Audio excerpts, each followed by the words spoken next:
Hello, everybody. Happy Monday. Happy New Week. I hope you're doing well and I hope you have had a great start to your day today. Today is day 12, and I welcome all of you to my broadcast. Thank you for your continued feedback and for coming along with me. It's 2 p.m. here in Arizona. I don't know what time it is where you are. Probably some people are sleeping, some people still at work, or maybe at home relaxing with your families. Welcome to my broadcast. For first timers, my name is Shakwe Tuya. So we started a conversation and I've been talking about purpose, and I want to continue adding to that conversation today. So today I want to talk about what we can do. If you're like me, sometimes you probably ask yourself, what do I need to do to contribute to making a difference in this world? So I'll borrow from Martin Luther King, who said that all labor that uplifts humanity has dignity and is important. So I'll tell you to do the same. To do all the labor that uplifts humanity because it's important and it has dignity. So where should one start? You should start with the things that you can control. So I know many of us are not born lucky to have a certain DNA to give us a head start or to push us to give us an advantage. But we do have control over two things that can help us succeed. Every success story has two elements: focus and effort. So you do have control over those two things.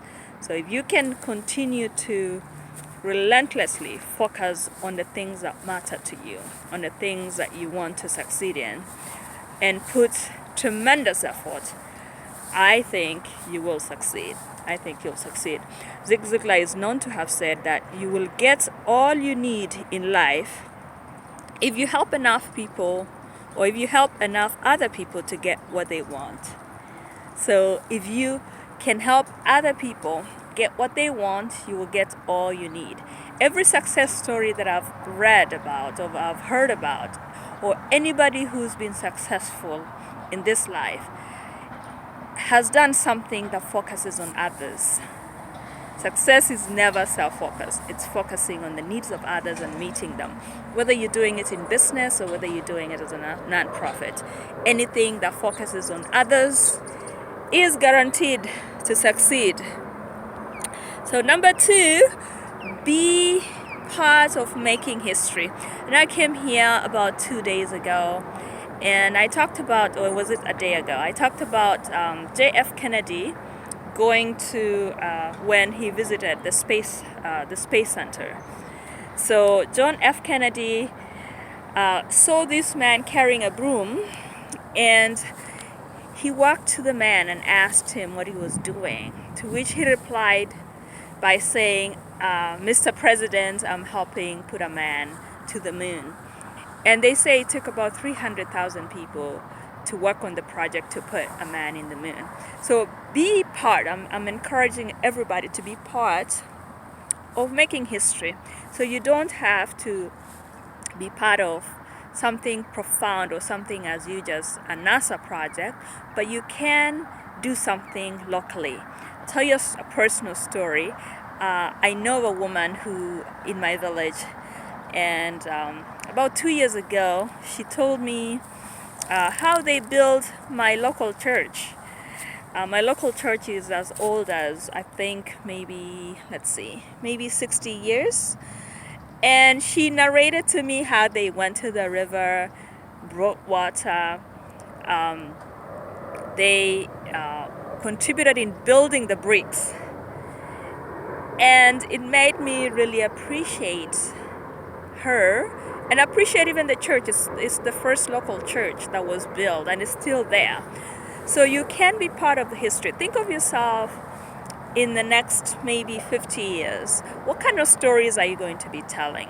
That's a very fulfilling story, to look at something and say, I was part of that. So you can be part of building a local library, the first local library. You can be part of building whatever first in your community. You don't have to be part of something huge or travel so far away.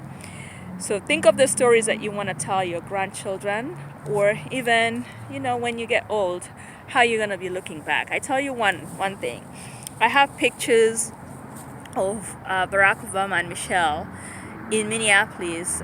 Was it Target or Excel Center, when he was accepting the nomination to become the presidential candidate. I used to be so excited, saying, "Oh, I was there. Here are the pictures." One thing that I'm not proud of is I wasn't part of the volunteers. I could have been telling a different story right now. I could have been saying I was part of the people that helped put the first African American president in the US in the office. That could have been an exciting story. So be part of a bigger project. Be part of making history. So I would have loved to be part of that, but I didn't. So shame on me. So they did say it did take, I don't know if I already said this, it did take about 300,000 people to help with the project to put the first man in the moon. So it really takes a village.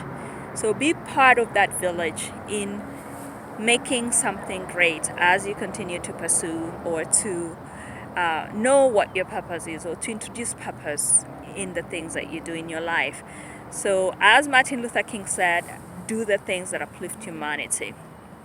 I was listening to Steve Harvey show the other day, and there was this woman called Carolyn Collins, I believe. She is a janitor in a high school in Georgia, and she was invited to be the guest because she's making a difference. She's a cleaner, but she's telling a story of how two students came to her crying, and they told her, "Hey, Miss Collins, we are homeless. We live in our car." And she was so moved by that story, and she started nurturing. She started being friends with these students. And every day, she said, she used her money to buy food for these two students. And then she found out there was an empty closet by the cafeteria in the school. So she'd bring in boxes of food and then talking to students to see if somebody was hungry, because she said her son was killed in a home invasion. And for her, she believes her son would not have been killed if the people who broke into the house did not need whatever that they needed. So she said she didn't want any other mother to go through what she went through. And she started helping those two students. And before she knew it, the community was rallying around her. People were calling to give her supplies. And she started calling her closet the care closet. So she goes around talking to teachers. She goes around talking to students and just making sure that they're okay. So in our closet, there is food, there is mattresses, there is pillows, there is anything that students could need. And when students were asked about her, they didn't talk about the things, when they were asked about her, they didn't talk about the things that she does. They talked about who she is. Some students said that, "Oh, she's like my aunt, she's like my mom." So people will remember who you are to them. So opportunities, do things that uplifts humanity. Anything that uplifts humanity has dignity and is important. In the next maybe 10 years, we're not going to remember who was the housewife of Atlanta or housewife of New York, because those things don't matter. People remember important things. So I'm challenging you to be involved in something that uplifts humanity, because that's the work that has dignity. That's the work that has dignity. And let people know who you are. Not even remember the things that you give them. Let them remember your kindness. If they describe you, you should be lucky if they say, "You're kind. She's kind. She's like a mother to me. She's a protector. She's a caregiver." Those are the things that they use to describe her. So, I think that's all I had today.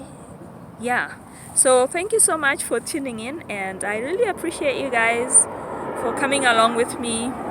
Day 12, I can't believe we are halfway through. Christmas is coming, holidays coming. I hope you're looking forward to hanging around or being with family. People are traveling, I said. So let me go back to work. Thank you for spending this break time with me. Love you guys so much. Thank you. God bless you.